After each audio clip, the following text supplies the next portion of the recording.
Now, last time we talked about sacred space, and Mhm. you were talking about offerings.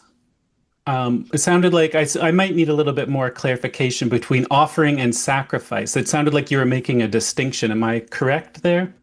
Yeah, correct. I mean, well, in the Western world, we use different terms. For example, atonement, which really doesn't really define what the word ransom or kippur in the Hebrew, which is like a covering more or less, and it's like a ransom type thing. At one meant is basically a Middle English word that talks about to make something sacred per se.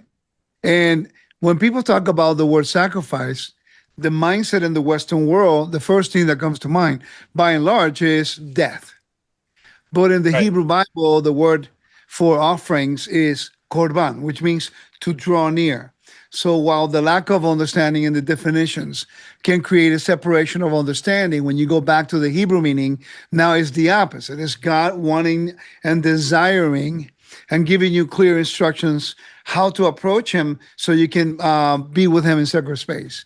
And I think the offering system in the book of Vayikra, the book of Leviticus, is probably one of the most neglected areas of study, not only in Judaism but also in all of Christian theology.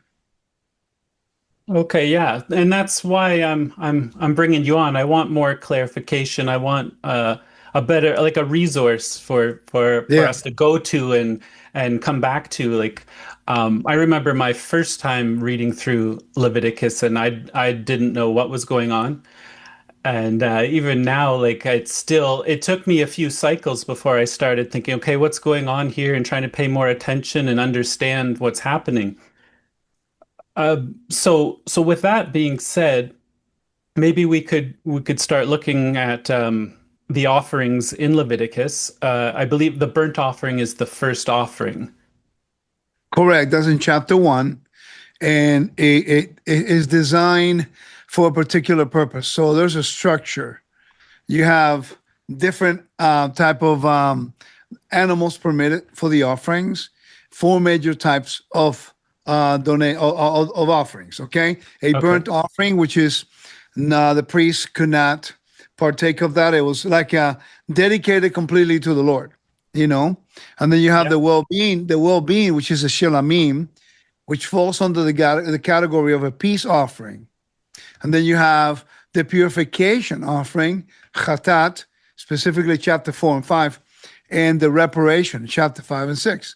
So they're different. And by the way, they're, what's interesting is when you study these, none of these are actually for willful rebellion, only for unwillful. Some Okay. are for individual offerings, and the other ones for the collective unit of the community. So many people don't know the differences. And we have to recognize that the Day of Atonement, for example, Leviticus 16, is a national observance, and no one can bring an offering on that day. It was the high priest doing the whole services on that day. These are the regular offerings that are ordained on Mount Sinai. Chapter 28, verse 1 through 6 tells you about these. So it is important that we recognize.